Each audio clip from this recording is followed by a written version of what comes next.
Welcome to Football Focus Weekly. I'm the Pet Man, Matt Morrow. We are sponsored by Victory Chevrolet. We're just $19 down. We'll deliver any new or pre-owned vehicle. Make sure you visit victorychevrolet.com for any vehicle needs you may have. We did a little bit different intro there because my intro video wasn't playing right. So I said, I'll give you a little bit of 80 CFI intro tonight. But it's a good night. It's a good night. Appreciate you guys being here as always. Let's go back and take a look at what we got on the docket for tonight's show. We have a discussion about our upcoming CFI Winter Showcase, which is Saturday, December 13th at Rocky River High School. It is a great opportunity if you are a player or the parent of a player to compete in front of multiple college football coaches for offers, scholarships to get on a recruiting board, to meet and speak with them, all those good things that our CFI showcases have become known for over the past 5 years. So I'll get into that in a short minute here. We have a few Pet Man's players from round one, not as many because, of course, we're in the playoffs. We don't have as many teams competing, but we did have a lot of good performances, so we'll go through those. We'll go through the rapid rewind. We highlighted some games that we talked about specifically last week in round one because we did a playoff bracket show and we did our normal show last Wednesday. So we'll review those games, but then the bulk of the show tonight will be the brackets. It'll be kind of like our bracket show, but we'll just be focused on round two.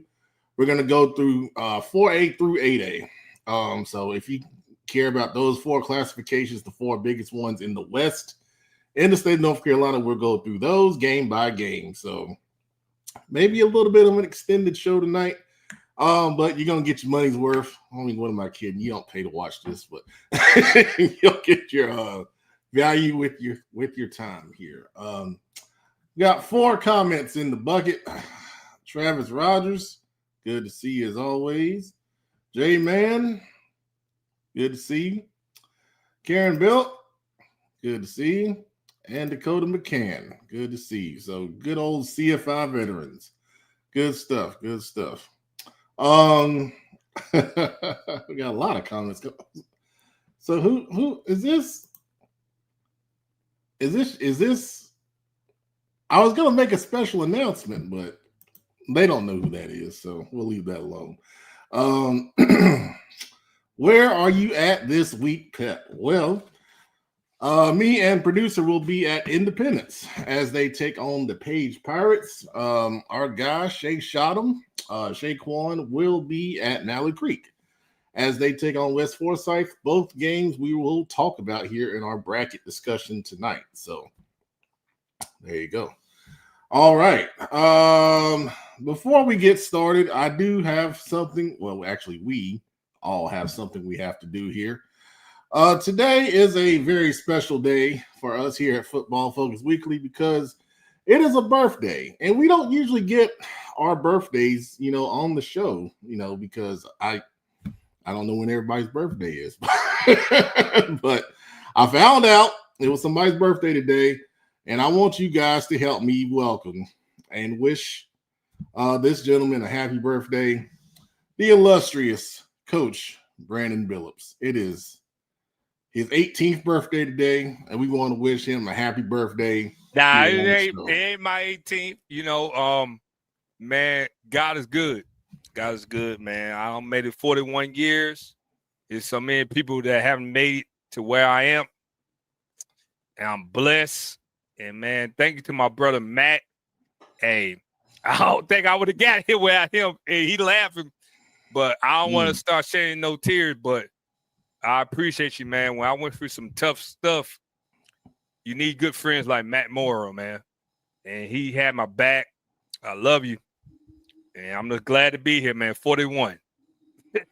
Well, we're glad you're here too, man. We're glad you're here. Hey, appreciate you, brother. Yeah, appreciate you, man. My kid, my oldest daughter, I was at work. She started singing happy birthday while I was on a work call, and I started laughing. My youngest daughter and my people don't know, man. I take care. You know, Coach Bill loves the kids, man. I take care. I got a bonus daughter, and they call and send me happy birthday. But man, Matt Morrow, man, that's my guy. I appreciate that, man. I hope you got your birthday gift there. Man, boy, hey. Man.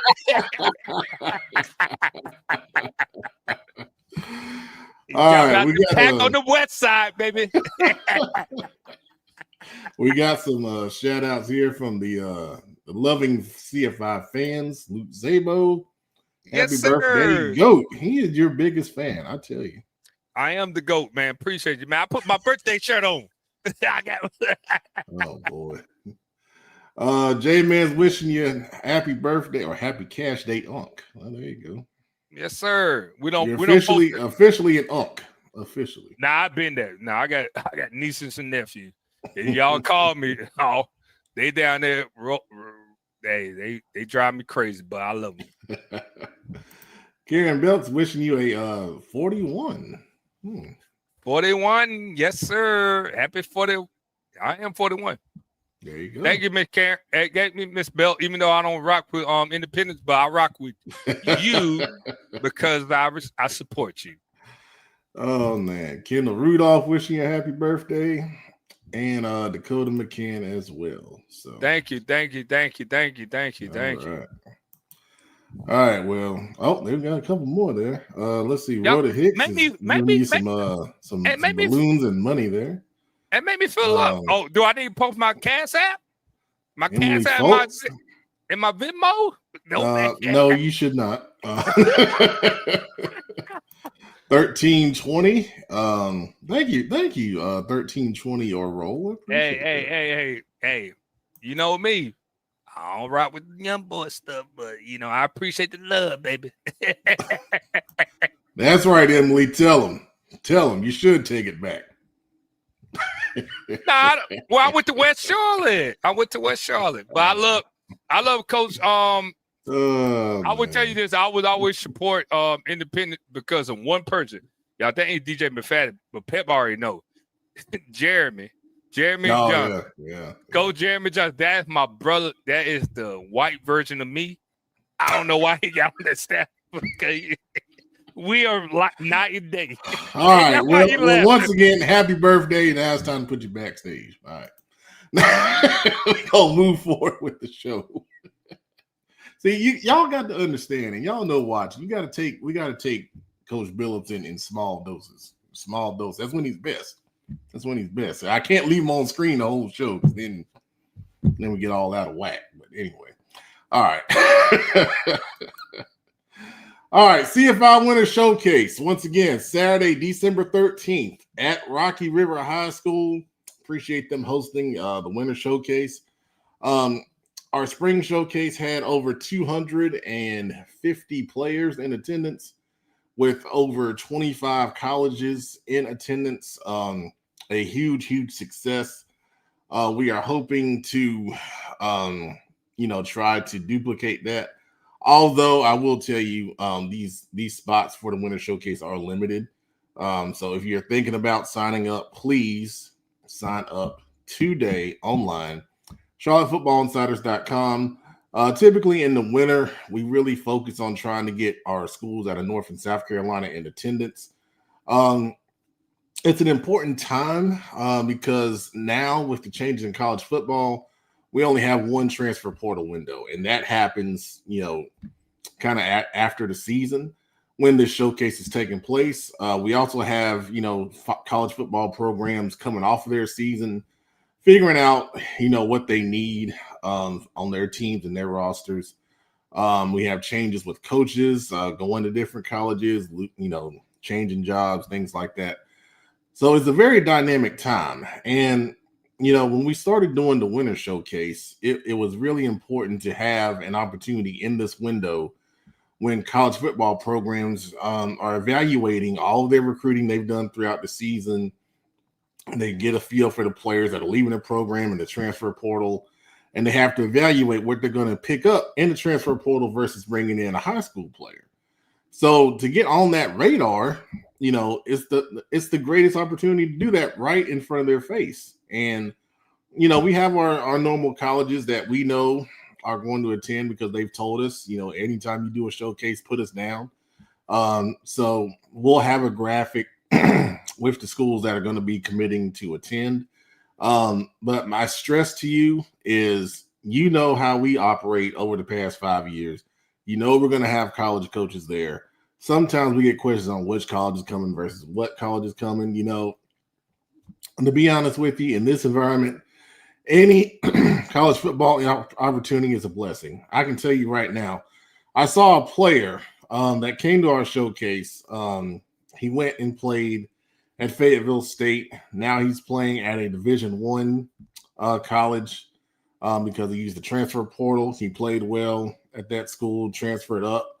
And now I saw him on Instagram just scrolling, making an incredible one-handed interception as a defensive back. And I'm like, that's amazing. But I remember, at our showcase, he was there and us telling all those kids in attendance, it doesn't matter where you start now. If you go somewhere and you play well and you want to go, to a D1 school, you go out there and you prove it and then you go, So it's a really, really great opportunity. And I really, really try to stress that to players, parents, and coaches. And we get a lot of good buy-in from our local coaches. We appreciate them.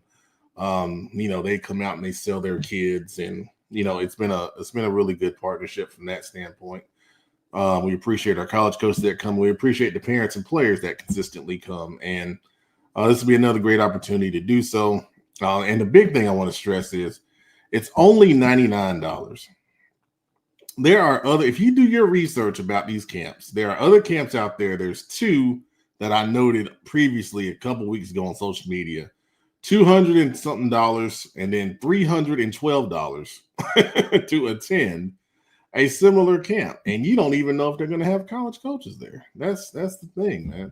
So, once again, please, sign up for this. It's a great opportunity. We want to keep doing it. And we're going to continue to try and offer it as long as we can. On the next slide here are just some of the schools out of the Carolinas that have attended in the past.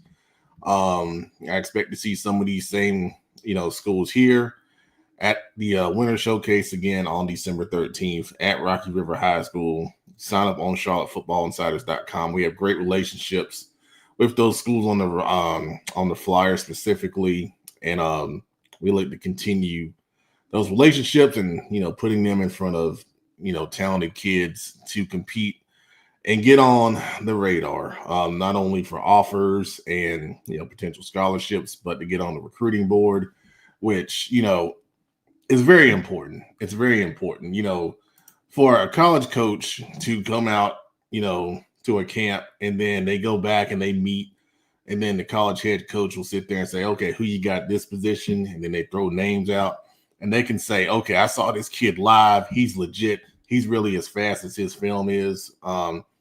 He's taller. He's got the physical attributes we look for. And he's somebody that we can get in our program. We can, further develop. So, yeah. So it's really important. It's really important. I appreciate those words, Mr. Lattimore. Please spread the word. Please spread the word. We'll do our part to promote it. And we'll do our part, as always, to promote all the kids in attendance. And, we'll have some coaches there as well. So I appreciate you guys hearing me out on that. And you're going to continue to hear me until the camp happens. So I appreciate that. All right. Moving on to Petman's players. We got 3 slides of players here tonight. This is the round 1 playoffs edition, as I said. Not as many because we don't have as many teams participating, but on this slide, I won't go through everybody, but highlight a couple of them here. DeMonte James from Central Bears. He's on here like every week. He's one of the best running backs in the state, and he led Central Bears to a big win in round 1, and 244 rushing yards and 2 touchdowns. Incredible production there. I want to highlight Callaway Williams from South Mecklenburg. 4 total touchdowns, 4 tackles for loss, and 2 pass breakups. He did everything he could to try to get South Meck past Palisades, but Palisades was a little too good there, winning that one 35-32. And then Kylan Polk at Forest Hills, one of the most explosive players in the state you may not know. 12 carries for 100 yards on the ground, rushing touchdown, and then a 98-yard kickoff return touchdown. Impressive stuff, man. So congrats, to those young men on that slide, and congrats to the ones that are moving on to round 2. All right, on the next slide here, we're going to highlight, first of all, man, Jackson Laws, one of the state leaders in sacks on the season, 19 sacks now, 105 tackles on the year, and then in that game where Cannon beat Latin in a rematch, 40-21, he had 5 tackles for loss. He's a dynamic defensive lineman, man, and he's got the size, he's got the talent, and he's going to get some good things coming his way this offseason, I believe. Also highlighting Keelan Shelton Jr., this second week in a row for him because he had another incredible game. Providence beating their rival RGK twice, back-to-back weeks. Incredible stuff. 4.5 sacks, double-digit tackles, just relentless play in that game. I don't know if he came off the field. I watched most of that game on a live stream, and it was really impressive, man. Really impressive stuff. And then finally, also to highlight Dominic Danzy, talented wide receiver at West Stanley High School. 6 catches for 111 receiving yards and 2 touchdowns. They won as a 24 seed, the last seed that can get into the bracket. They beat number 9 Lexington on the road, 24-22, as a 1-9 team. I mean, a lot of people complain about the number of teams that got into playoffs, but I'm sorry. You get stuff like that happens. It's awesome to see. It's awesome to see. And Dominic is a real talent. And he stepped up big for his team in that one right there. All right, our last slide of Petman's players here. Brody Hunt from South Iredell. 81 receiving yards and 2 interceptions. South Iredell lost a close one to A.L. Brown, 34-27.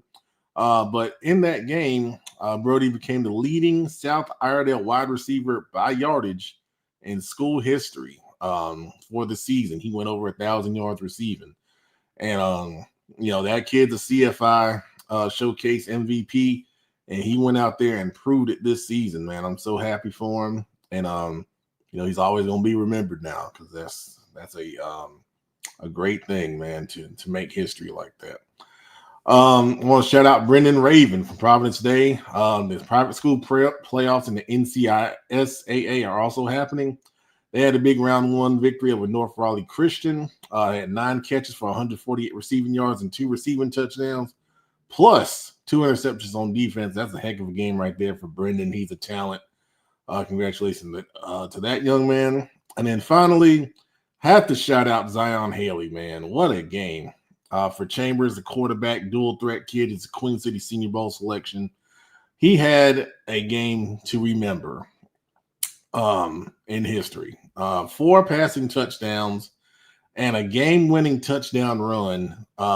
Chambers was down in the 4th quarter, 31-13 to Pinecrest High School. That was their first round opponent on the road, and Zion helped bring those guys back. It was just incredible watching the highlights. And I'm so happy for that young man, and I'm happy for that Chambers program. They took some tough losses, they took some lumps, but they played in the toughest conference in the state.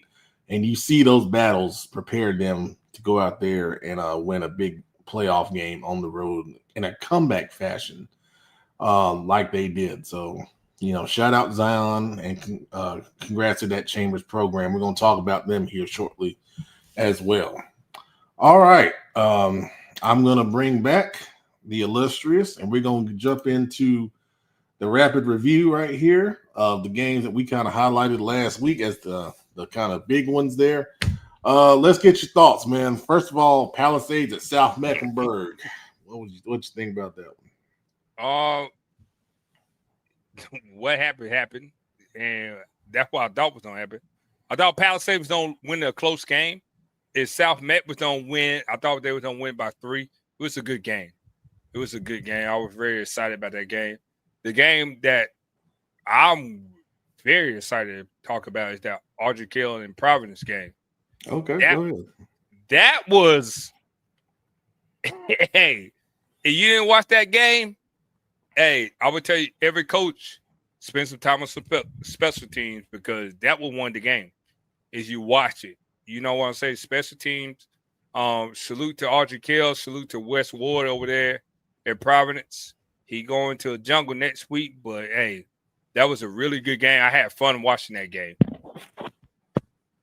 Yeah. I kind of alluded to Keelan Shelton Jr. and Pat Man's players, but yeah, Audrey Kell led that game 7-0 through the first 3 quarters and part of the fourth quarter, and then like you said, Providence had a big special teams return, set up the tie-in touchdown, and then they were able to great play call. Great play call. Yeah.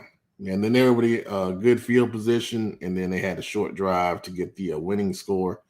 And credit to Audrey Kell, they didn't quit. They got the ball back, and they were able to get down, to the red zone. Had one final play, and came up about 5 yards short.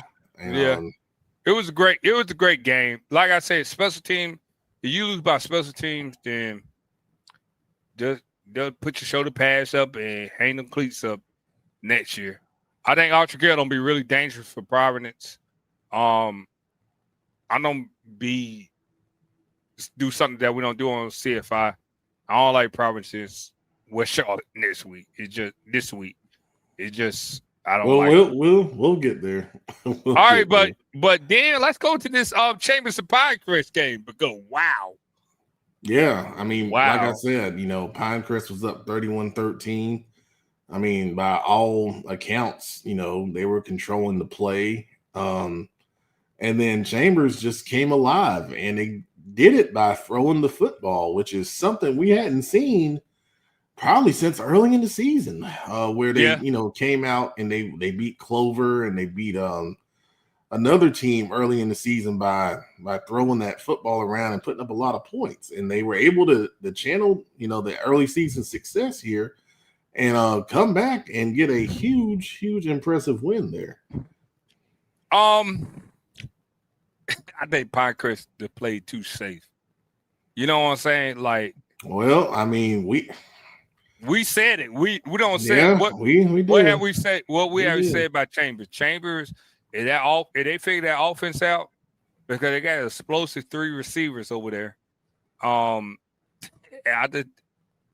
God, like, just go watch it. It was beautiful. You know what I'm saying? Yeah, they got highlights up on their Instagram, the team Instagram over there. Nia Lou with some other comments here says before Chambers had the last offensive drive that won the game, defensive lineman Sion Bryant tipped the pass and Chris Williams, linebacker, intercepted it and ran it for some yards. I saw that play. That was in the highlight package. But we don't say that. We don't. What have we always said, Matt? We're not worried about Chambers' defense. We're worried about their offense. Mm-hmm. And if their offense match their defense, then you know what I'm saying? So I'm not surprised. But I would tell you this. I'm going to let Matt talk about this next game because West Met is a sensitive topic to me right now. And I don't want to go too far. I don't want me and Matt to get banned. But I'll let him talk about it. Well, West Met, it was, a big discussion where they were going to get in the playoffs or not. They got in as a 24 seed. With the 1 win on the season over Garinger. They went up to Davie County and they only lost 19-0. It was a great game. The game was competitive all the way through. I thought West Met's defense showed well. They made Davie County earn it. The offense has so many, kind of young pieces when you freshman quarterback and a lot of underclassmen at the skill spots and up front on the offensive line. It's a tough chore to go in there and win, and no matter what your record is. But I thought they showed well. They played hard for the coach. There is some news that, has kind of gone public now that can I speak on that? I thought you didn't want to. No, I speak on. I'm good. I'm good. Hey, I would just say this. We Athletic got to share the director. news first. Go ahead. I'll let you do it. Okay. So head coach BD Waddell is no longer at Westlake. He has stepped down after 6 seasons, leading the Hawks. I thought he did a good job with that program. Everybody knows the challenges of leading an inner city school here in Charlotte. And, Westlake is not immune to any of those challenges. Obviously he was able to get kids into school, playing college football. I mean, off the top of my head, I know 3 off the top of my head from previous years. And, Marcus Myers Marcus Myers is going to Concord University. And there's probably a couple others that are, college level. Lavaris Hines is probably, got a good chance. He's Power 5. He's Power 5. So anyway, go ahead. I would say this: athletic directors, principals. I don't know how many of y'all watch CFI, but please, when y'all come into a situation and y'all look at the previous administration hire, look at the whole picture. It's not about wins and losses in high school football. It's not about that. The BD Waddell is probably one of the best high school coaches in the city because he really do care about them kids. Me and Matt, we've been doing CFI camps for a while now, right? And Wes met Coach Waddell. They have been that he makes sure all his seniors, his juniors, his sophomores, his freshmen are all at the camp. And sometimes Matt don't want me to tell you this, but sometimes BD pay for it out of his pocket. And you don't get people like that. You know what I'm saying? Salute to BD. I don't want to say where you're going, but I'm proud of you, brother. And Westmont, y'all lost a real one, man. Y'all lost a real one. There it is. All right. Butler and Hopewell. This was a good game, man. I watched some of this on the stream. Butler pulled it out 42-28.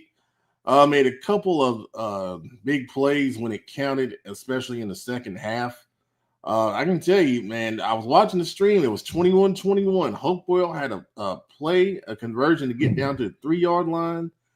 They had a holding penalty on that play. Unfortunately, they backed him up and they made it 3rd and long. They tried to throw it.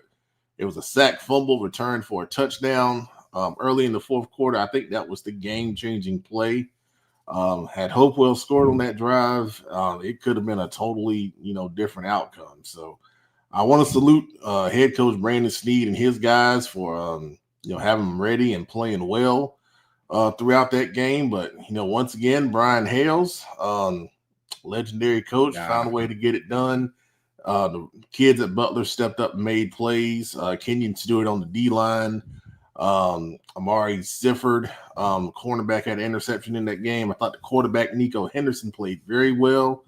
Threw for over 200 yards in that game. No turnovers. Of course, the running back, Thomas Wright, also really ran the ball well. So we gotta get Hackett his credit. Hackett did good. He did really good that game.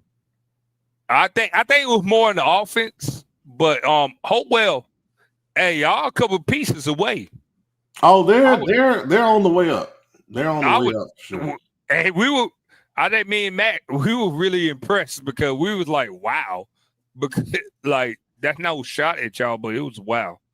So salute. No, it was really good. And I compared to when I saw them earlier this year against North Mecklenburg, you can see that team has improved, throughout the season. And that's a sign of good coaching and good young players, taking that coaching and getting better. So, Hopewell is definitely trending up in the right direction. Yeah, I know they're excited to get back at it here in the offseason. And Miss Belt, we said that during the I think last week. Yeah, Coach Sneed did coach with Coach Hale. I want to say, Matt, correct me if I'm wrong, 2 years, right? 2 or 3 years. I couldn't tell you. We can't tell you, but Coach Snead, he's familiar with Coach Hale, but y'all got to also remember this. Coach Hackett has played Coach Hale's, I want to say like 2 or 3 times. So it was a really good game. Yeah. So tell me about this Ragsdale Olympic game, your views, Pep. Well, yeah, Olympic, coming into it, I felt like they felt, pretty good about it and winning 35-0. Their defense was really impressive. Ragsdale never got anything going offensively. And Olympic was efficient. They moved the ball, running and passing. I thought, they were clicking, and they did what they needed to do to win the game. I mean, you saw some of these scores out here, and the teams just, absolutely obliterating opponents. And Olympic, to their credit, they didn't do that. If you watch some of the game, you could tell, they had a distinct advantage, but they did what they needed to do. They rested their guys and got out. They got, and they knew they had, bigger fish to fry later on. So.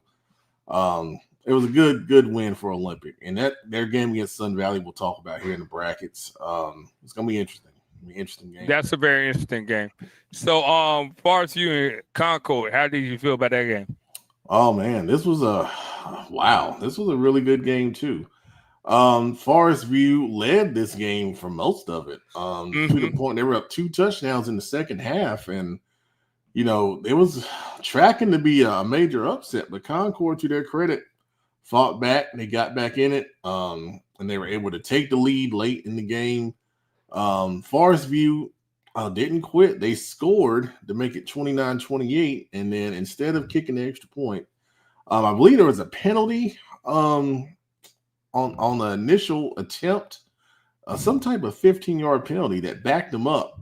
And they decided not to try and kick the extra point and go to overtime. They went for 2 anyway, and they didn't get it. And they ended up losing 29-28. But, we talked about it on the bracket show. This was a game that, it was sounding off alarm bells, because Forest View had played some good teams tough, like we talked about with Ashbrook, gave them a hard time, and they were not a team as bad as their record shows. And, Coach Rayfield down there, taking over for a legend previous to him, he's making that program its own, and they're getting better. They're getting better. And, in Gastonia, the power right now is with Ashbrook, and they play football. South Point, but you never know. You never know. Forest View, used to be a pretty daggone good school under Chris Medlin. I remember Forest going View up was against good. They were good. They were good last year because they had the old Providence quarterback. Who was that? I ain't want to say. No, I can tell you when I was the offense coordinator at Forest View was good. We played Forest View. They were really good. I mean, that was the years they were in the 3rd and 4th round of the playoffs. Good. I mean, but like you said, it's the Ashbrook. Hey guys, we're trying to kill time because we don't really want to talk about the Elkin and Mountain Island game. But the Ashbrook and all of them, they was good. But yeah. But talk about Elkin and Mountain Island. That's why Coach Dub not here. He trying to study some film because he did a whole lot of capping and saying this was a really good game. And me and Matt are from Charlotte. And we tried to find the good in a lot of games. Am I lying, Matt? We tried to find a lot of good in the game. I mean, Mountain Island went out there and did what they needed to do, man. 40-7 win.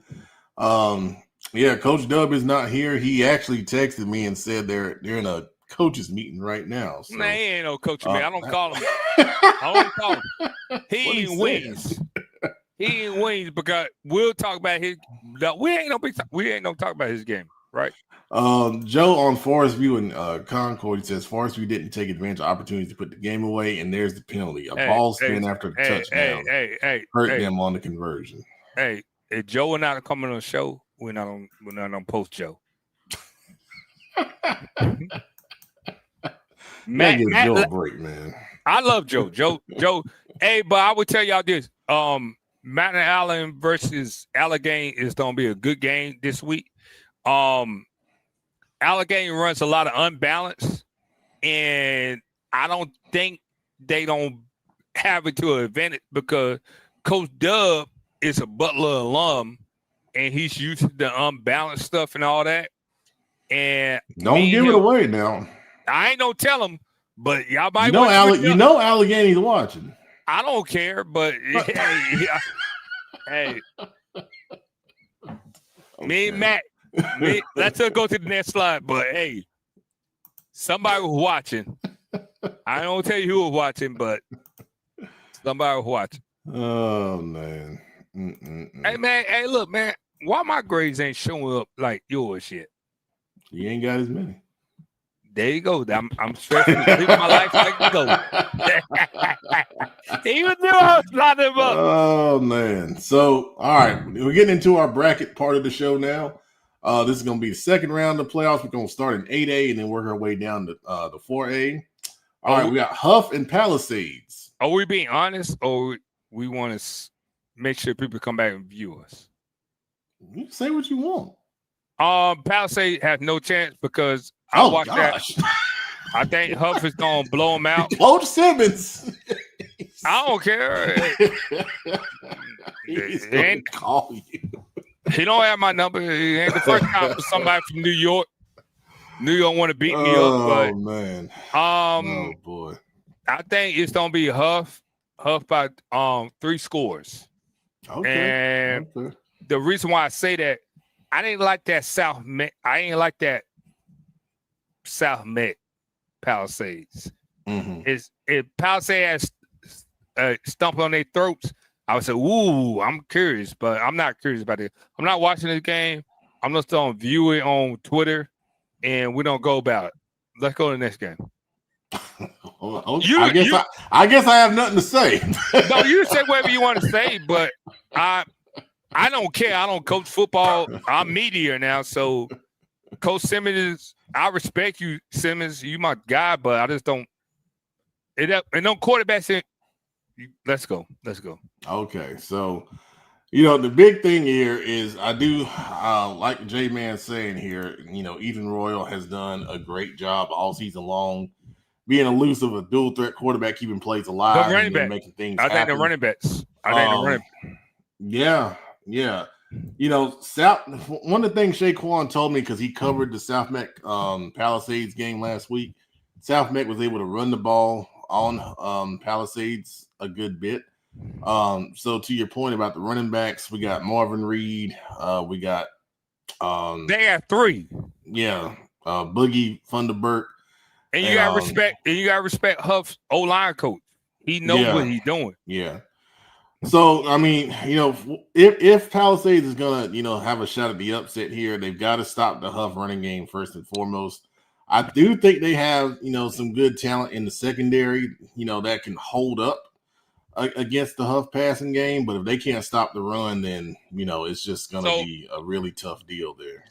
So we don't do something we haven't done in a long time. Yeah, CFI, OG CFI. People don't know this.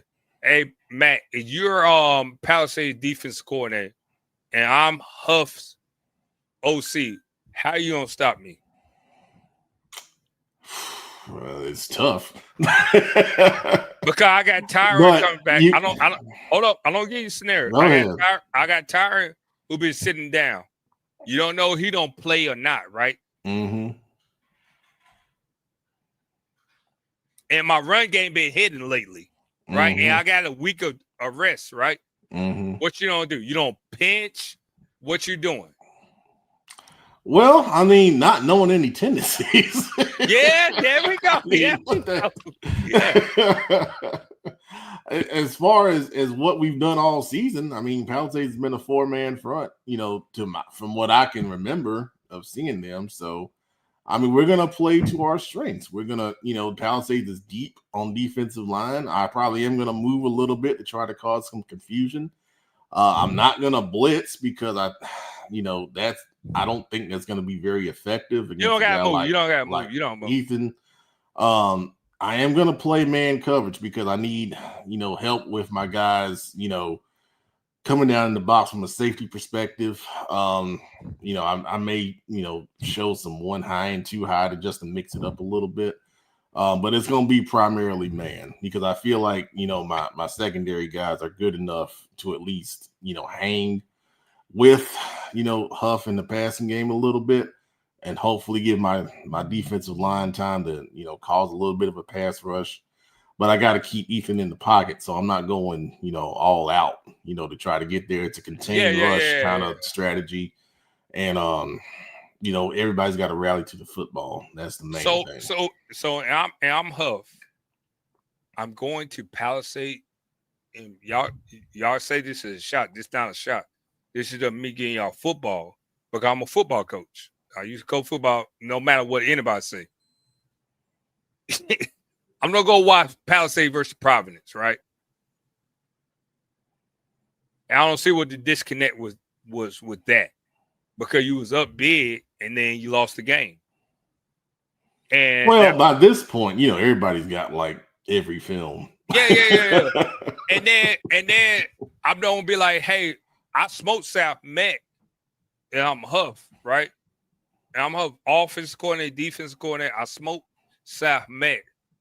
So I'm like, how can I roll this pack up? And it respectfully, you know what I'm saying? Let's go to the next game. Because right, they don't say Mac all these emails, and I don't care about that. Well, you know, it's okay. We got Natalie Creek hosting West Forsyth. This is the best now game. Every game will not be that detailed because we ain't got time. No, we don't got time. Natalie Creek versus West Forsyth is the best game in 8A. I'm gonna go ahead and tell you. I agree with that. This is gonna be an extremely physical game. I think the lines of scrimmage are gonna be fun to watch here.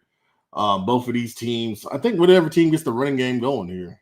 No. Creek got to throw the ball. I'm not talking about just one. I'm talking about either team here. No, I'm just telling you. So no, I agree with you. If West Forsyth to establish that line of scrimmage and run the ball, and they getting 3 to 4 yards or carry, then Creek loses. But Creek has to give it to the killer. They got to give it to that killer. And you know what I'm talking about. They got to get that killer. Who are you talking about? The wide receiver, the young boy. Khalil, yeah. Yes, sir. He came through strolling. Yeah, I agree. This is definitely a game where, you know, you got to, you know, feed your studs, as they used to say. And he's the stud. Who on West Forsyth should run with Khalil Price? Now they got a good corner. They have a corner that has 3 interceptions in one game, returned for touchdowns. Versus who? I don't remember. That we're good. Let's go to the next game. Hey. Anyway, Shaquan will have highlights. Shaquan, make sure you get 1-on-1s versus that corner. And I want that corner name. All right, we got a rematch from the spring COVID year. You remember that? Going over there to you funny. Myers Park. And you funny. CFI veterans will know what we're talking about. That's funny. But yeah. They are hosting Chambers. And it's an interesting game here. Myers Park coming off the bye week. I like this game. I like this game this week. Go ahead. I like this game this week because Chambers beat Pinecrest, right? Yep. Pinecrest is a very run-heavy team. The thing that scared me about Chambers, and we said on the show, can they stop the run, right? So they stop. Even though Pinecrest throwing the ball, Pinecrest is known for having a back, right? So they had a good one. Yep. I wouldn't be surprised Chambers win this game. But I think Myers Park don't win it. I think Myers Park. The difference between I don't involve. I'm not gonna be petty, Coach Phillips. I don't involve. Myers Park should win this game because Myers Park got an O-line and D-line that's very, very, very, very, very, very good. And for me hearing points from somebody they're gonna play next week to somebody they're gonna play right now, Myers Park O-line and D-line is really good. And that running back for Myers Park is really, really, really good. So I understand what Pep came. Can Chambers D linebackers stop that running back? That's my question for you. I'm gonna be honest with you. I think it's a different focus here.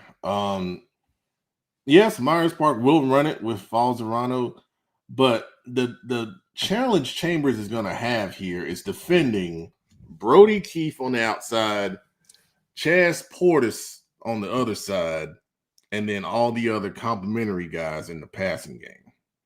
That's the difference between Myers Park and Pinecrest, and that's huge. I mean, Well, huge I'm difference. trying not. Y'all see the U in my background. I'm trying. Anybody who rep the U, other than the Harden, but the U, I'm trying to be biased, but I get what he's saying. But I do like Myers Park in this game, but I would not be surprised Chambers win the game. And then, I mean, if you flip it on the other side, Myers Park, and we talked about their DNs and Dunham and Lewis, all season long. Those guys can contain Zion Haley in the pocket. He's a dynamic dual threat guy, but those athletic defensive ends chasing him down, keeping him inside. It's going to be tough for Chambers to move the ball consistently here against that Myers Park defense. I mean, remember, for 3 quarters, they held Huff to 6, and then they just got worn down. So, I mean, that's a really good defense. I think Huff was playing with it, bro. Hey, this is me and you talk. I think Huff was playing with Myers Park. All right, let's move on to the next game. Yeah, let's go, because we better get spicy. We got Providence moving on, and this is a rematch against West Charlotte. West Charlotte, Dub. Hey, Providence, I'm gonna be honest with you, West. Hey, West Ward, you get mad at me. This is not Matt Morrow or CFI tape. Y'all weak for trying to move their game. West Charlotte's gonna blow y'all out by 3 touchdowns. Let's go. Sorry, I'm sorry. Previously, this game was played during the regular season, and West Charlotte won 42-7 for reference. I think Providence is playing their best football of the year, especially defensively, and that's where they're going to have to keep this game close. In that first game, West Charlotte threw for over 300 yards. Jamori Nichols had a really impressive game throwing the football. Providence is going to have to get pressure to try to break that rhythm. On the other side of things, Providence have to run the football. They can't sit there and try to throw it around against this fast West Charlotte defense. Caleb Vines and their offensive line, they got to get a push. They got to be able to keep them honest, stay in third and short situations. They get behind the chains. That's when West Charlotte feasts. So do you think – so how many yards rushing did West Charlotte give? Yeah, we asking tough questions tonight, y'all. I got y'all. West Charlotte doesn't give up a lot on the ground. And as a matter of fact, in that first game, the D tackle, Sam Johnson, had a huge game. He had 2.5 sacks and then like 3 tackles for loss too. So it's the same. It's the same game. What do we? If I'm West Charlotte, I watched Providence play a coming up. No, well, not a coming opponent. They played an opponent last week. Well, no, 2 weeks before last week, and then again last week. AK should have won that game in order for the special team. But let's keep it going. All right, so in the 7A bracket, we got Grimsley against West Cabarrus. It's been a great first season for head coach Matt Jenkins, a friend of the show for West Cabarrus. They got past RJ Reynolds last week, but this is a bless the babies. Let's go in this game. Really tough game. As Andrew Sullivan says right here, Grimsley has the #1 quarterback in the nation. And Faison Brandon, he's back from his injury. They got a number 75 quarterback in the nation. Let's go, Grimsley. Jack Brickford, David County. Come on, man. I'm to be honest. This is an interesting 8-9 game. Davie County going on the road to Jack Brick down in Fayetteville. That's a ride. Okay, Matt. I went to Fayetteville State. For those that don't know, can you give me their stats? Jack Brick, most favorite teams are running teams. They already don't have the athletes to throw the ball. Let me see what Jack Brick runs the ball, because if Jack Brick's a primary run team, David County in the game. they in the game. David County be in the game, right? Oh, absolutely. Absolutely. I think this is going to be a really close game. Coach Henson is a defensive mastermind. As we said, Jack Britt is a run first team. Now, they do have some guys on the outside that can make plays, but they are primarily a run team. So it'll be interesting to see if Jack Britt can get a couple plays on the outside against the Davie County secondary. They have some talented guys. Austin Heath is a really talented corner for Davie County. I expect him to match up against Jack Britt's star receiver, who I'm trying to look up right now. But anyway, this game will be a definite 4-quarter game. It wouldn't surprise me for Davie County to win this. Do Jack Britt get anybody who step on Davie County's corner's toes? They have one receiver. His name's escaping me, and I feel bad because he came to our showcase. Well, we good. Hey, Chart. Hey, it ain't on Matt. I forget. Not Matt. So when you see me, just say, "Hey, head coach, my bad," and I'll do that. All right. Our next game is Reagan, the 5 seed, hosting A.L. Brown, the 12 seed. Reagan had a bye. They have been a run-heavy team this year. Although their quarterback is talented, he's a baseball player going to NC State. So he is an athlete, but Reagan is known for running the football. So A.L. Brown this year has been known for running the football as well. So I think obviously lines of scrimmage are big here.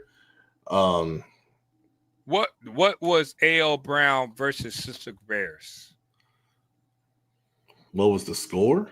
No, the running yard. Because Sister Bears, you spoke about that Sister Bears running back, and Breon Holmes, the head coach of Cox Miller, he told me to tell you that Sister Bears running back is the truth.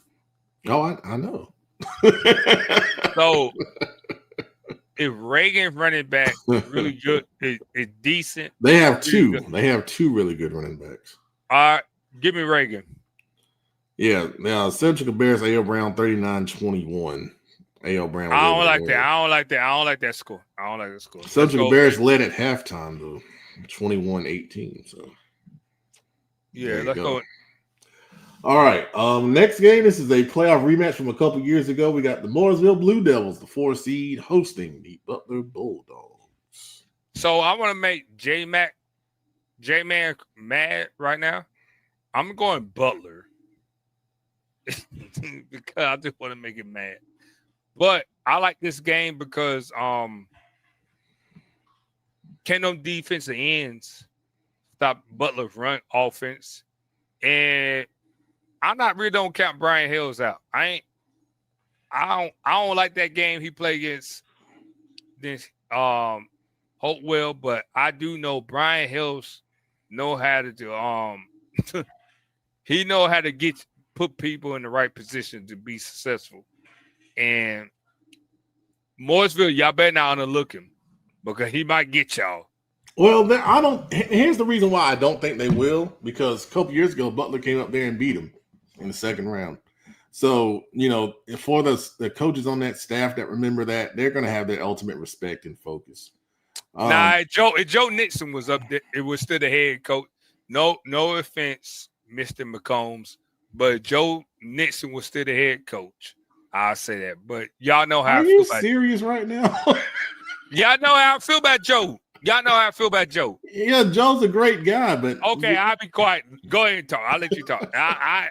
I'm very biased. You know how I feel about Joe. So in that game, in Butler's first round game against Hopewell running back Zach Jones rushed for over 200 yards and a couple touchdowns.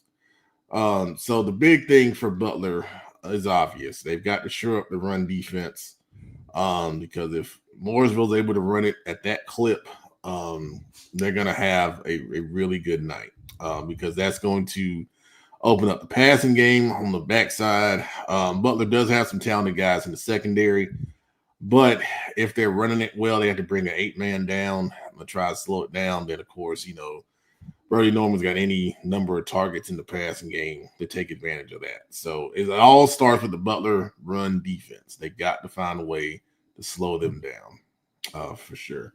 Let's go Bulldogs. All right, for the game that me and producer will be attending, we have the number 3 seed Independence Patriots hosting the 14 seed Page Pirates. The big thing that, and then right on cue, as we get ready to talk about this game, we have Independence co-defense coordinator, Big Eye Shelby Adam. I don't want to talk. If he here, I don't want to talk about. Let him talk about it because he got his olive green on. Let's go. Go ahead, Whip. It's forest green. What's up, fellas? I just hopped on. I didn't think Pat was gonna put me on that fast. But you're not ready? I'm sorry. What you want to know? No, we get ready to talk about your game. All right, let's hear it back. Go ahead. No, you talk about it. Oh, we playing a good team. Hold on. You forgot to say something before you came on. I've already tested you. There you go. My bad. He said you get one. But happy birthday, Coach Billups. We playing a good Page team coming down the road from Greensboro. Very well coached, very good team. If you were looking for a good night of football, if you in the Matthews Mint Hill area, you want to stop by Patriot Drive, come on down and see us for a good night of football.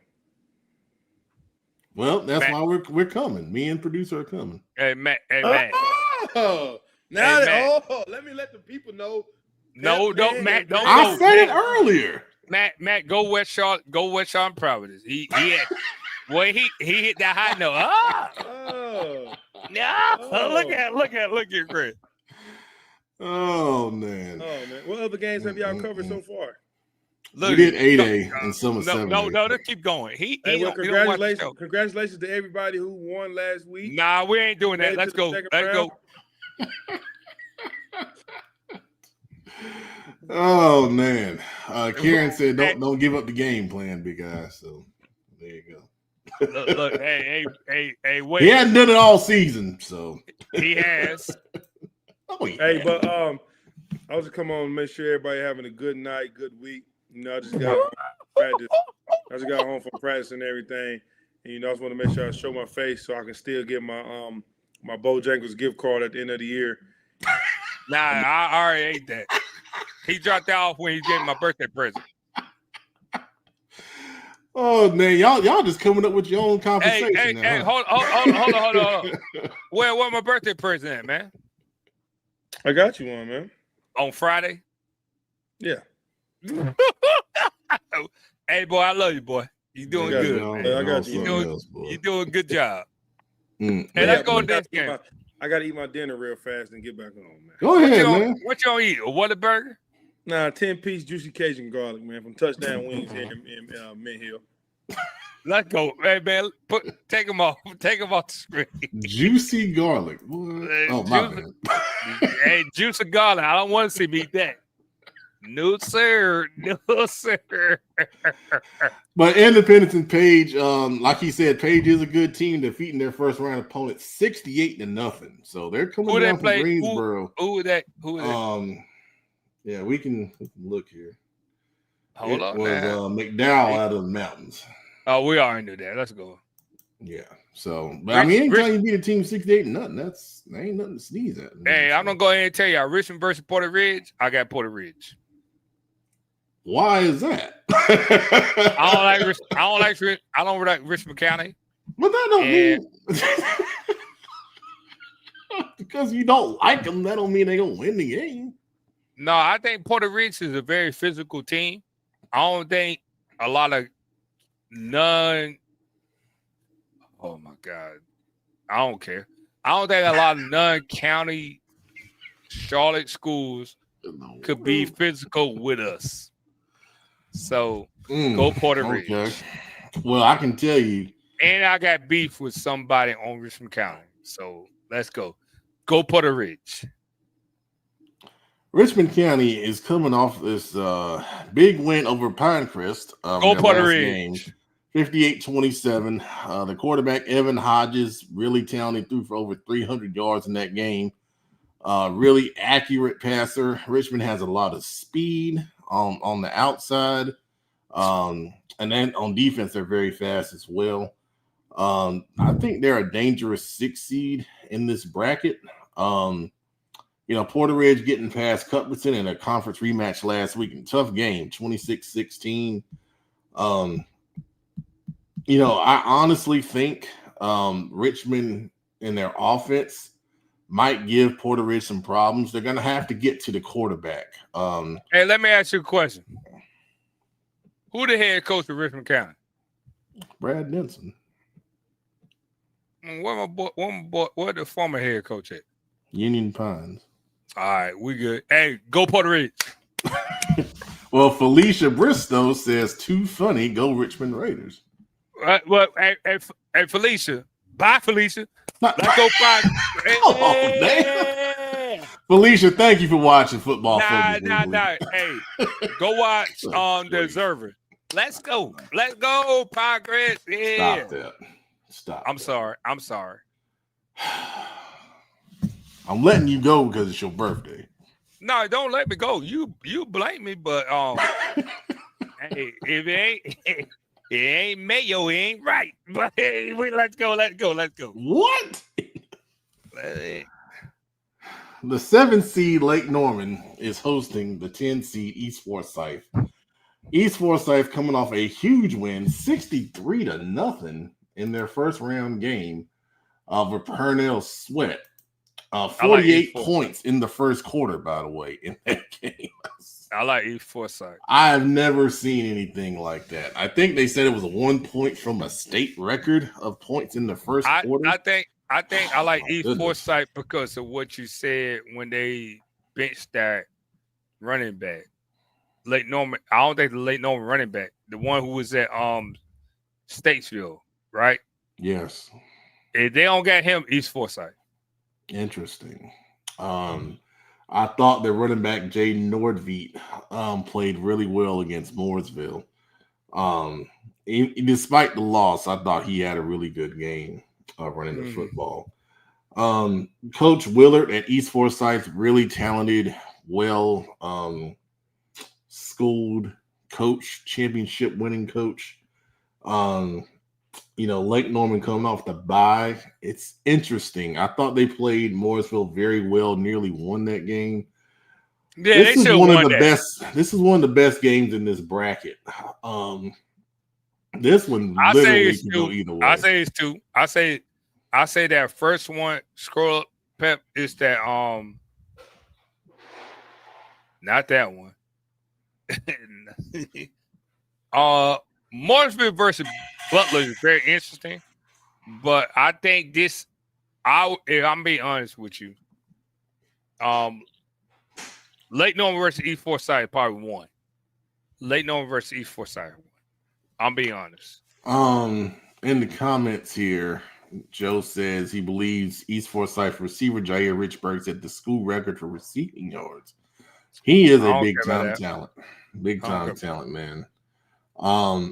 Lake Norman's pass rush is going to be important here. East Forsyth, they kind of run the ball by committee, but their bread and butter is throwing it to the talented receivers they have. But I would tell you, Lake Norman, Oliphant and his dad, they really understand defense, and they're really good at it. So I wouldn't be surprised if Lake Norman win that game. Oh, absolutely. Joe is stopping Mooresville. Joe is asking you, what's your young boy game of the week? Just because I want to be petty, is Providence versus West Charlotte, because Providence want to come to the West Charlotte at 6:00. Like, that changed something. But hey, I don't know. Erica Turner, good job. Good job. 6 a.m. The black folks don't come out at 6 a.m. But hey, let's go.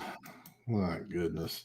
They don't. We don't come out at 6 a.m. 4A brackets will be the last brackets we do tonight. So we are doing them. We're in 7A right now. So just stay tuned. We're gonna get there. Hey, Providence might well say, hey, let's play at 9 a.m. So we have a chance. The 2 seed, the Weddington Warriors, are hosting the 15 seed Marvin Ridge Mavericks. This is a conference rematch. Marvin Ridge coming off a big win over Chapel Hill last week, 52-13. The starting quarterback, threw 4 touchdown passes.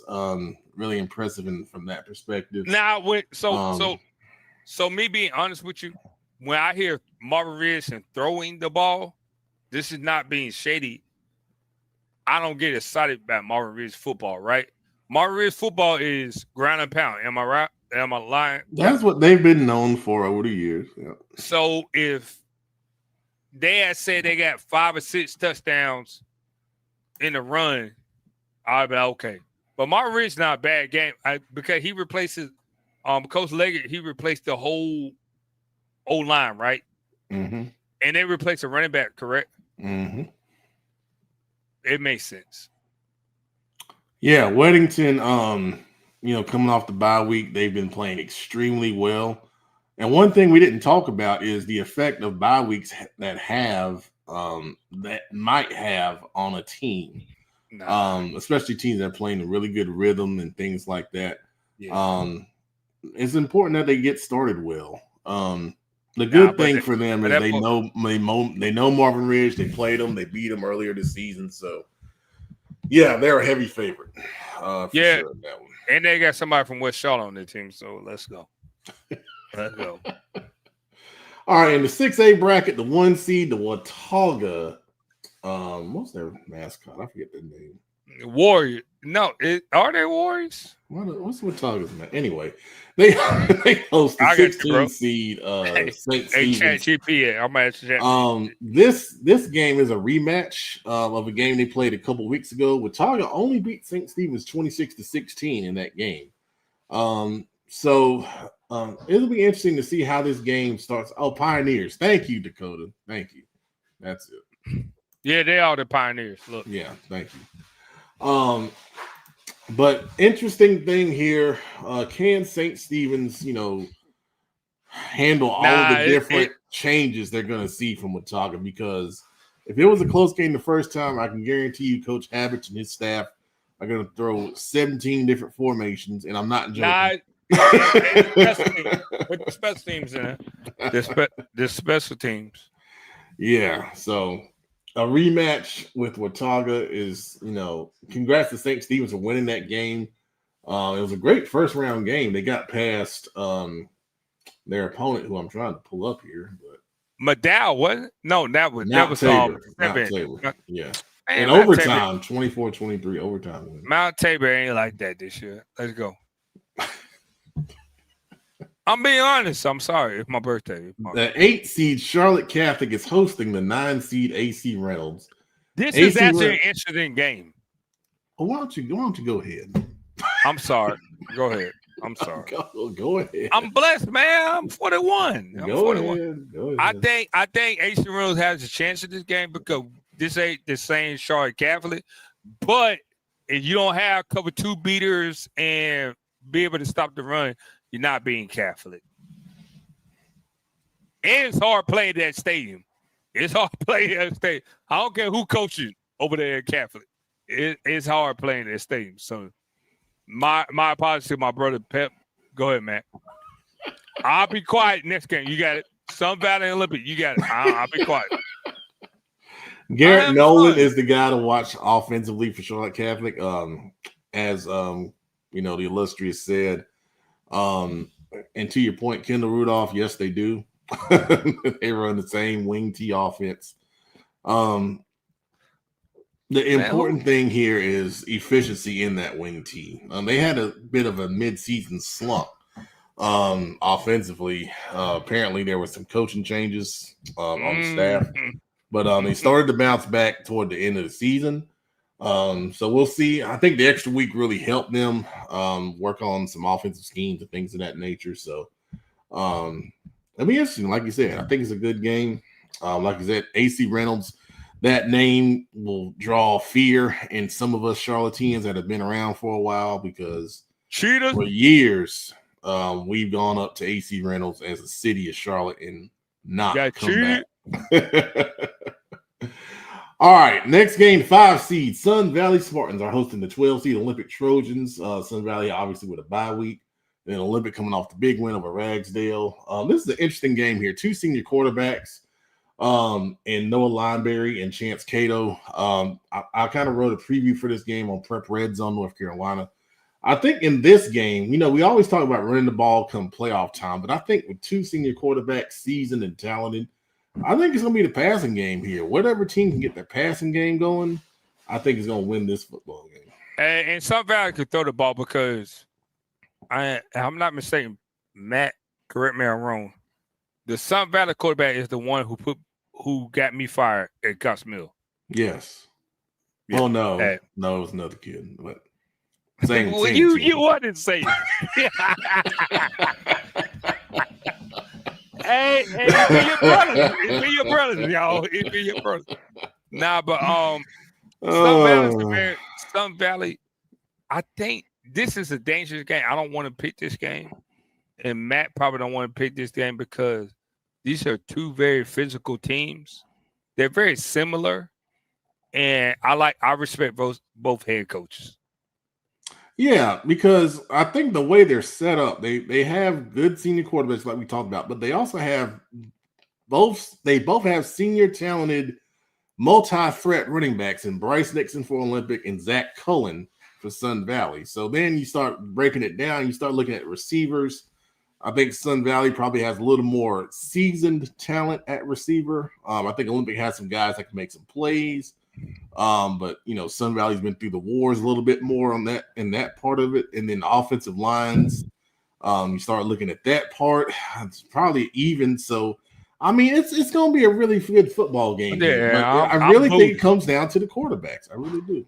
Hey, I'm Sun Valley. I'm setting them formations up and play action or boot.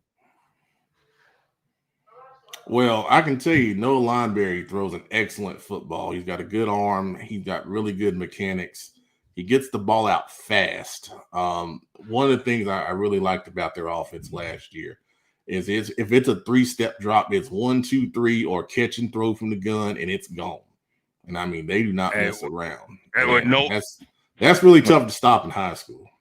No, you better be like, I'm not the defensive coordinator, so you good. Rock on. Let's go. We got the 4 seed Freedom coming off the bye, hosting the 20 seed Central Cabarrus. Central Cabarrus is my dark horse. If they can run the football like they did in round 1, this game will be a game for a little while longer than most people expect, I believe. I don't think so. I don't think so because Freedom, if they run the ball, Central Cabarrus can stop the run, right? They can't stop. They're better at that than stopping the pass, and that's what I was getting ready to say. Freedom can throw the football. They're not your typical Foothills team. They got a senior quarterback in Caden Davis. They got a dynamic receiver who went for 7 touchdowns earlier this year in Kobe Johnson. They are a powerful offensive team. So I would say that he's right because y'all would hear Freedom, right? And y'all would think Morganton, but Morganton has the same athletes as Hickory. The reason why I know, I was in the military, and when I got out to do it, I went to the National Guard, and I used to drill at Morganton. Morganton and Hickory are like right here, and it's the same athletes. So he's right. So they got somebody who step on toes at Morganton Free, in Morganton, then it's a dangerous offense. All right.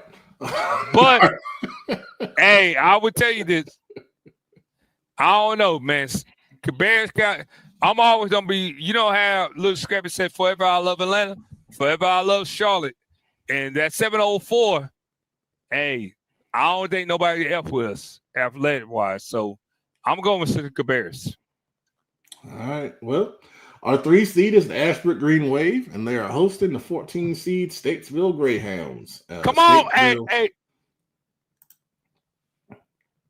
Oh, I'm sorry. Got wide wave. Jeez, oh nutty, I tell you. Can you wide wave one time, Pep?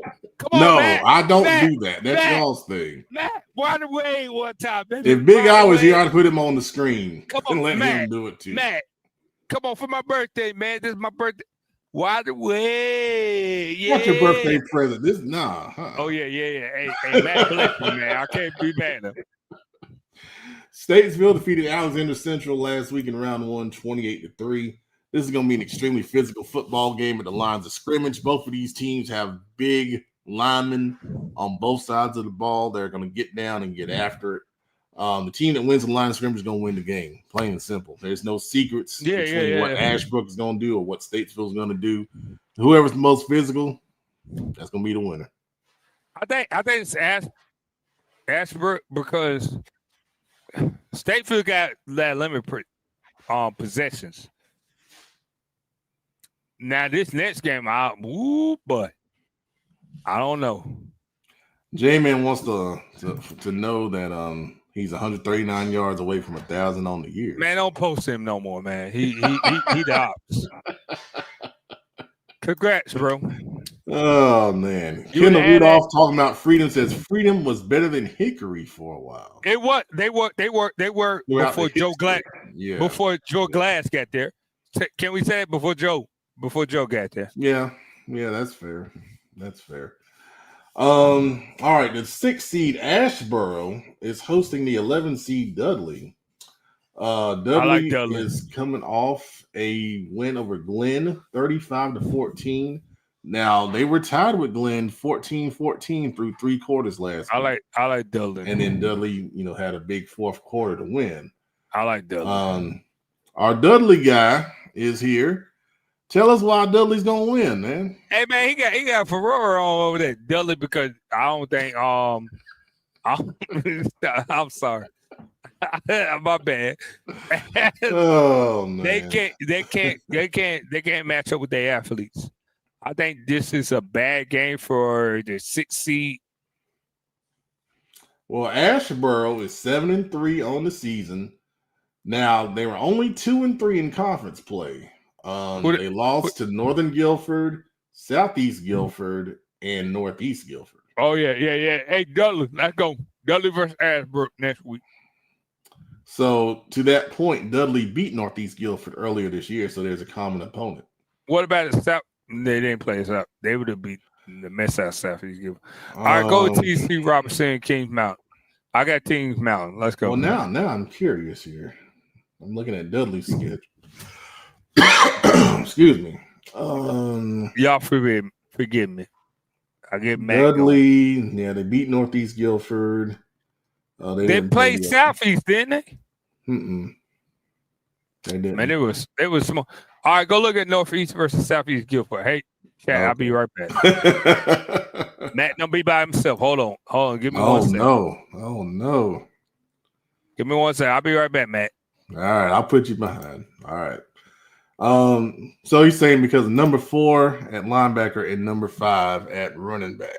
That's why Dudley's going to win. Well, I know number 4 is Robert McCollum. He's a very talented linebacker. He's got an offer from Syracuse. I don't know if Ashboro has anyone on that level. Well, I think it's gonna be a really good football game here.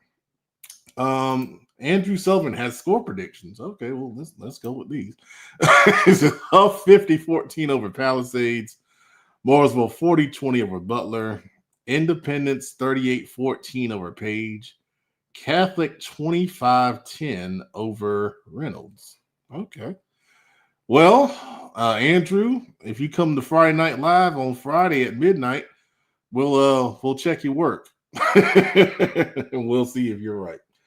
All right. The 7th seed is TC Roberson out of the mountains up in the Asheville area. They're hosting the 10 seed Kings Mountain. Kings Mountain coming off a 28-14 win over Ben L. Smith. It's good to see Kings Mountain bounce back after losing to Crest in the way they did a couple weeks ago. This one, I think it's going to be a really good football game. You look at TC Roberson on the season; they're 7-3. They went undefeated in conference play, which kind of helped them get the seed that they have.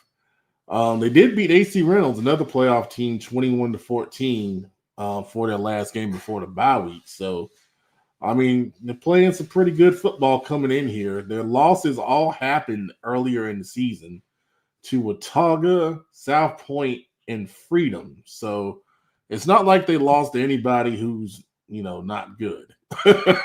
So they're a good football team. I think Kings Mountain has the talent to go up there and get the win, but it's going to be hard because TC Roberson is playing, like I said, really good football the last few weeks. All right, the last game here in 6A, we got 15 seed Asheville coming off a 42-7 victory last week. They are hosting number 2 Northern Guilford. For Northern Guilford, I know Jackson Kemp is a talented guy at quarterback. They've got Akers at running back, who's over 1,000 yards rushing this year. So they're very balanced and diverse offensive attack. Asheville, I saw them, a little bit in 7-on-7. They can, be efficient throwing the football. I don't know if they're going to have, the defense to keep up with Northern Guilford. They also have Grayson Council as a talented receiver on the outside. Asheville 6-5 this season. When they saw some athletes, big loss to Crest earlier this year, 55-12. They lost to TC Roberson. They lost to AC Reynolds. So they beat the teams they were supposed to beat, but they didn't beat anyone still in the playoffs outside of East Rutherford in week 1. So take that for what it's worth, man. I like Northern Guilford as a favorite there. All right. As these guys come back, we're going to go to the 5A bracket. Hey, shout out to Northern Guilford, man. A lot of my college coaches that I had are there now, and some of them kids are playing at Northern Guilford. So shout out to those guys. Absolutely. Good stuff, man. It's a good program. It's a good program up there. Although Karen said she's got to pull for Asheville. So there you go. We'll see who wins that. All right. The controversial 1 seed in the 5 bracket, South Point, hosts 17th ranked Irwin, who is coming off a huge road win over Hunter Huss last week, 49-21, where the quarterback, Caden Ingle, threw for over 400 yards. So good passing game here against South Point. Yeah, could we have the makings of an upset? No, I don't think it'll be an upset. I think it's more so trying to defend that South Point offense than it is you trying to score points. So if you've never seen nothing like it, it's always hard for you to prepare for. So I think South Point's gonna be well coached. And it's hard to kind of go down there and win in that environment. So and it's getting cold, so it's gonna play into their favor even more. So all good points there. Billups, we got a shout out for you from Tavares White. It says Mount Ula in the house. Happy birthday, coach. Appreciate you. Mount Ula. West Rowan guy, right? Are you the running back to Dad? Let me know if you're the running back to Dad, because I sent him an invite for the showcase. We need to see him, man. Kendall Rudolph says the Engel kid is good. Yeah, that's the quarterback for Irwin last year. Now, we saw Irwin against West Charlotte last year, and we saw what West Charlotte did when they went up there in the 3rd round. So, hey, we don't speak about them Lions. Let's go. 8 seed Monroe is hosting the 9 seed West Rowan, and interesting game here. Monroe really playing the best football of the season after kind of a slow start. West Rowan's coming off a big win, 41-23, where the passing game got it done. Quarterback Brant Graham had 4 touchdown passes. West Rowan's good at running the football, but they got the passing game clicking. This is an interesting matchup. Yeah, I agree, but I still like Monroe. Yeah, I think Monroe non-conference schedule had put them in positions to make a little run, and they're going to be tougher than what most people think. Mm-hmm. They played a very tough non-conference schedule, very tough. Okay. Well, to that point, let's talk about that non-conference schedule. So Monroe's 6-3 on the season. Non-conference, they played Hope County, West Charlotte, Weddington, Sun Valley. All good teams. You had obviously playing Weddington, playing West Charlotte, playing Sun Valley. Sun Valley's always very well coached and always give teams problems throughout the regular season. I don't know much about Hope County, but Monroe stacked their non-conference schedule and they're prepared. Go ahead, bro.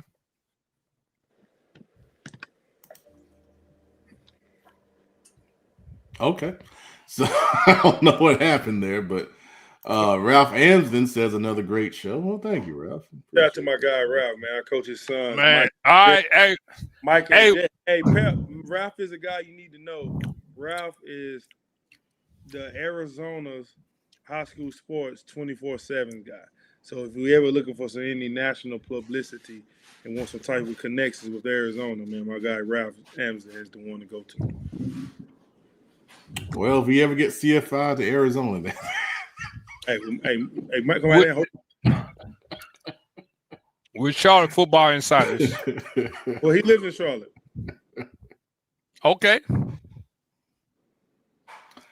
Our next game is East Lincoln, the 5 seed, hosting West Henderson, the 12 seed here. East Lincoln coming off a bye week.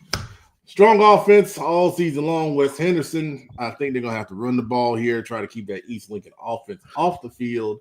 Go East Lincoln. Apparently, Jackson Dollar, the star athlete, receiver, tight end for East Lincoln, is not playing in this game due to, I think it's some type of celebration suspension or something like that. So that's one less weapon there for East Lincoln, but let the kids be kids. Well, I feel the same way. It's high school football, man. Just have some fun. But let's see to the other team sideline and done something. That's not. Nah, it wasn't that. Yeah, let's. But West Henderson, do they have a shot here? No. Yeah. Let's go next game. I think they got a shot. Do they? I mean, no, they don't. You're trying to keep it. Hey, this ain't for Adam Webb or CFI. Hey, y'all don't have a shot. East Lincoln is going to the next round. Let's go. I got you, Webb. Hey. I got you. Hey, Webb, I'm glad you got Lincoln. One birthday a year. Hey, man, I have a birthday. East Lincoln and Crest are looking like a prime time 3rd round matchup, man. I know Concord won't be no slouch, but East Lincoln versus Crest, that's going to be big time because East Lincoln's offensive coordinator, Matt Beam, was the head coach at Burns High School when I was in school, and they beat everybody in the county. They was beating everybody in the county, so he gets a chance to come on down the road again. Last time he came down the road was when they whipped up on Kings Mountain when they had that running back. I think he was a sophomore. Mm-hmm. They had the quarterback who went to Wake Forest. So, yeah, that'd be like a good 3rd round matchup right there. That is definitely the presumed result here. Concord getting past Forest View in the 1st round by 1. Going on the road to a Crest team that is coming off a 70-0 win over Kings Mountain. I like that. I mean, they're playing really good football. For Concord, they're gonna have to run the football and try to keep a powerful Crest offense off the field to have a shot here. We love Coach Shepard. He's a friend of the show. We wish Concord safe travels down the Crest. Concord also has a really good kicker in Rosario who can make it from 52 yards and out. So, yes, sir. Good stuff right there. All right. Next, we got Hickory, the 3 seed, hosting the number 19 seed Montgomery Central, who is coming off a 30-7 win over Carson. So, Montgomery Central is a run-heavy football team. 5-6 on the season, 2-4 in conference play. Man, go ahead and let Big Guy talk about it. I'm good. You said Hickory. I think Hickory's ready. Just for try to get back to the championship game, the big time game. So I think they'll be fine. I think they'll roll. It's going to be tough for Montgomery Central. I don't know if they got enough in the secondary to stay with what Hickory does offensively. It's a tough matchup. They're going to have to try and, control the game on the ground. And Hickory's pretty good defensively, too. So, the 6th seed is Franklin, hosting 11 seed Forest Hills. Forest Hills coming off a 40-28 win in round 1 over Smoky Mountain. Franklin, 8-2 on the season, 6-1 in conference play. Their losses were to Murphy and Brevard in overtime. Good football team here. Yep, I'm going to the next one. Good talk. Hey, you trying? Hey, he trying to coach. I'm quiet. I don't care about coaching. Oh my gosh! Hey, well, you better say something nice about him.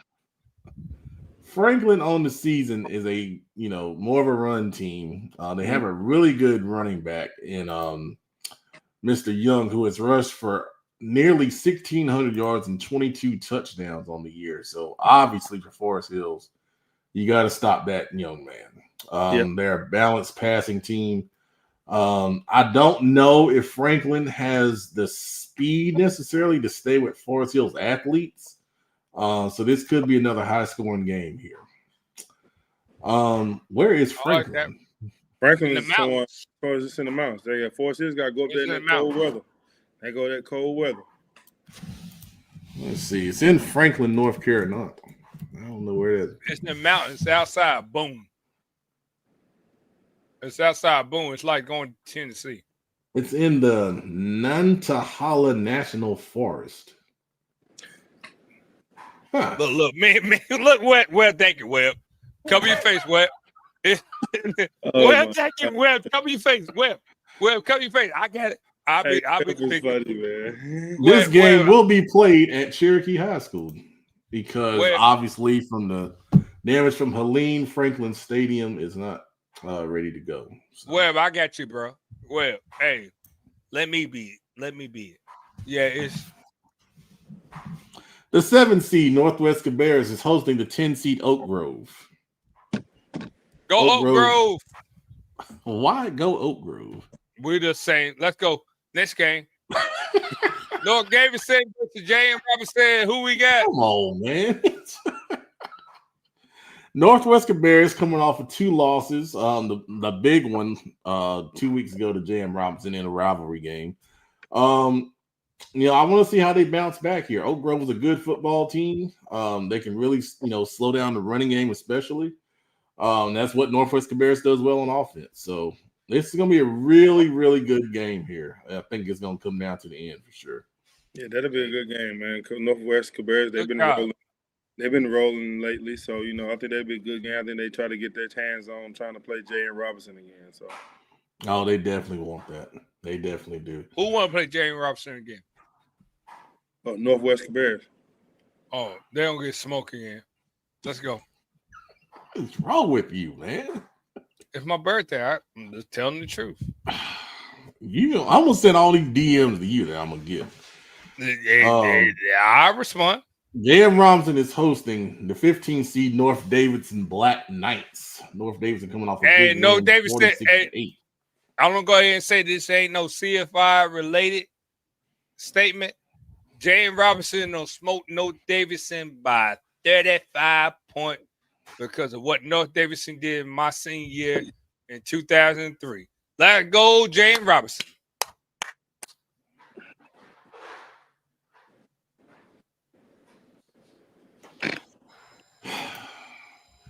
Oh, my goodness. Hey, no, he tried to get head coach out, not me. I don't care the coach. But our last bracket of the night, thank goodness, is the 4A bracket. The 1 seed Brevard is hosting the 16 seed. Let's go. I'll be quiet. I'll let y'all pick this. I mean, Brevard's a heavy favorite here. West Oaks coming off a 39-3 win in the first round over Forbush. On the season, West Stokes is a 5-6 football team, 3-2 in the conference. They lost 35-0 to Community School Davidson, 35-7 to Statesville. Teams that we're familiar with, so it's a tough road here to go up to Brevard and knock them off. Yeah, hey, Brevard has a nice stadium, man. One thing about Brevard, like these teams in the mountains is playing towards their favor right now. You gotta be able to play in that weather. You gotta be able to play in that environment. Yeah, I'm loving y'all statements about these great stadiums and great atmosphere. But what about the football? Tell me about that. I'm curious. They got good football. Brevard, they number one seed for a reason. What did they do? Run the ball. I mean, they can throw it too. They got a talented receiver as well. Coach Weber told me they run the ball, so I don't watch. And honestly, I haven't watched much of anybody. Thank you. All right, let's go. Let's go. Really watch my team and the teams we play against and the teams they have. You know what? I respect that. Let's go. Who next? Burns and West Stanley.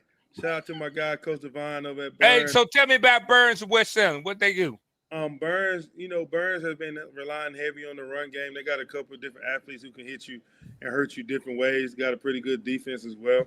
West Stanley's coming off an impressive first round victory because they won one game all year and they won a first round playoff game over Lexington. Is that Lexington Senior? Yeah. Yes. So those guys are high. They high and they rolling, man. I don't know if a lot of them thought they was gonna make it this far, but they led by Coach Ralph Jackson, who was the head coach at Anson, if I'm not mistaken. And those guys have been, I believe once you let a team get a victory, man, they start to believe even more. So is this a whoopie doo game? What you mean? Is this a whoopie doo game? Like young thug, I'm trying to be cool with y'all. He was like whoop de doo. Is this a whoop de doo game? You're like, oh my God. Mount Pleasant, the 5 seed, is hosting Tuscola, the 12 seed. Tuscola coming off a 13-6 win over East Burke. I think Mount Pleasant is definitely a heavy favorite in this one here. Yep. I believe Mount Pleasant will be the heavy favorite in that one. Make sure y'all stop by Whataburger right there on the corner, on the way in or on the way out. The original.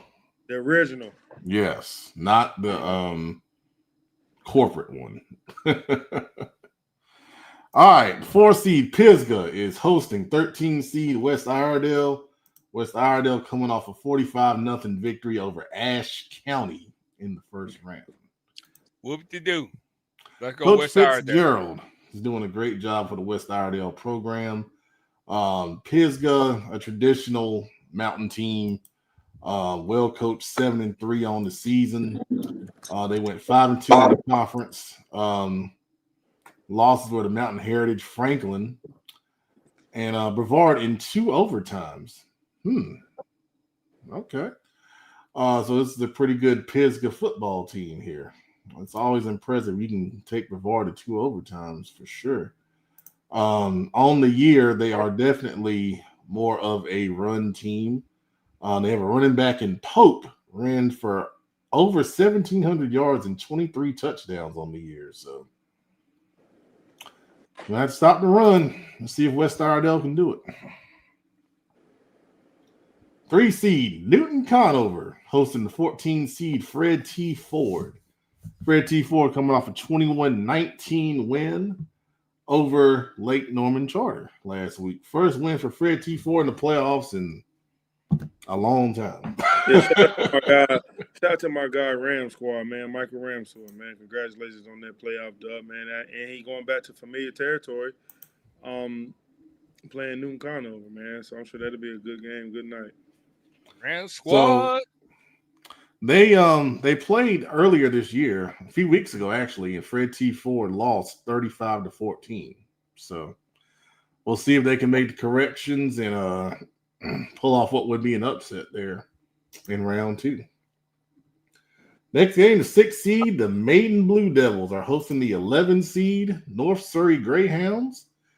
Maiden 6-4 on the year, but they played a lot of teams really close in their losses. 5-3 in conference play. They lost to AC Reynolds by 1, Hickory by 17, but they led that game at halftime. Lost to East Lincoln by 14 and lost to Newton Conover by 6 in double overtime. So they're a good football team. Shannon Wingate Jr. at running back is a tough guy to stop. They can throw the football as well. They're a balanced offensive attack. North Surrey 7-4 on the season. Only 2-3 in conference play. They lost to Allegheny, Mountain Island's opponent this week. Mount Airy, East Surrey, and West Stokes. So I like Maiden in that one. Where Matt said, let's go Maiden. Only 2 games left, guys. I don't let you and Coach Webb, man. Well, hey. I'm gonna save the other. I'm gonna save Stuart Kramer Bandies because we got some. Let's go, Stuart Kramer. Hey, no, I'm going Stuart Kramer. Let's go. High Brighton is hosting RS Central. High Brighton, that's your guy there, big guy. Yeah, my boy Elin Lipford, man, QB1 out there, man. Let's go, High Bright. 9-1 on the season. Only loss was to East Rutherford, 43-34. So good football Kramer team. 3rd round. That's gonna be a Is it gonna be Kramer? I got Kramer. Is it going to be Kramer?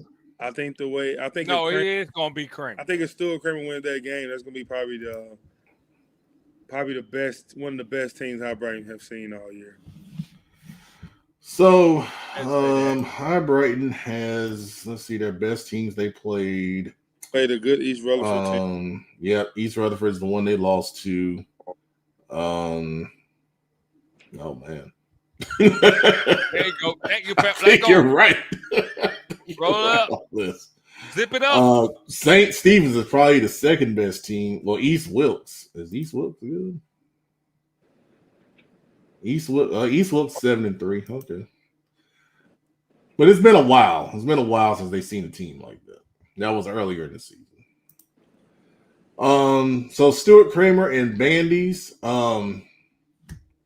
What a game here. Bandies 71-14 in the first round win over South Rowan. The talented quarterback Brody Sweat or Brady Sweat, I'm sorry, is going to be a tough guy to stop for Stuart Kramer. I think you're going to have to get to the quarterback. Good pass rush up front is going to be essential to try and slow down that Bandy spread offensive attack. Stuart Kramer can run the football well between the quarterback Phillips and the running back McCorkle. They can be a tough tandem to stop. And then the offensive system they run, I think, is really fun to watch. They kind of brought some of those Mount Airy concepts down to their offense with Coach Simmons. I think you're going to see a lot of that. I think you're going to see Stuart Kramer try to run it, control the clock, and limit possessions, and then try to get after the quarterback. Bandies, I think offensively they're going to try to spread Stuart Kramer out, put their athletic guys in the space and see if Stuart Kramer can handle them down the field. It's going to be a fun game to watch here. I really think this is going to be a good football game.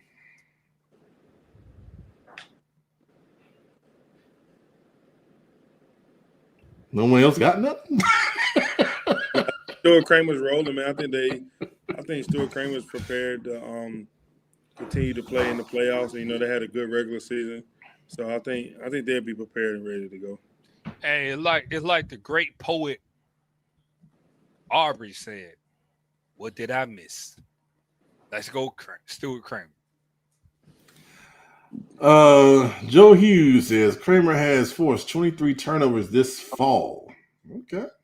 Hey, you missed your eye booger right there. Well, get that out. There you go. There you go, my dog. Karen Belk says, good luck to Stuart Kramer. Friend's son plays both ways. Who's your friend? Who's your friend's son? Let me know. What did I miss? Let me know. Jared Gatewood says the slander for Richmond County will not be tolerated, illustrious. So that's been noted for you. I don't care.